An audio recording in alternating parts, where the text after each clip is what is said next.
నువ్వు రహస్యమంది ఏడ్చినా ఆయన గమనిస్తాడు. నువ్వు బాత్రూంలోకి వెళ్ళి ఎవ్వరికి కనబడకుండా నువ్వు ఏడ్చినా ఆ బాత్రూంలో నువ్వు కార్చే కన్నీళ్ళని తన బుడ్డిలో ఆయన పడతాడు.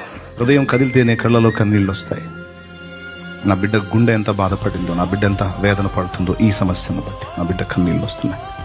కొంతమంది బయట కనబడరు, కొంతమంది రాత్రి వేళ పండుకొని దుప్పట్లో ఏడ్చుకుంటూ ఉంటారు, కొంతమంది దిండులో ముఖం పెట్టేస్తారు.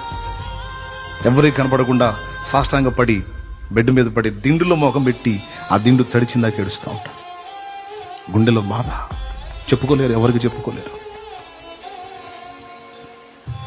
ఓదార్చే వాళ్ళు ఉండరు, ఆదరించే వాళ్ళు ఉండరు, ధైర్యపరిచే వాళ్ళు ఉండరు. సమస్యలు చుట్టుముట్టి ఏ విధమైన ఆదరణ లేక కుమిలి కుమిలి కుమిలి కుమిలి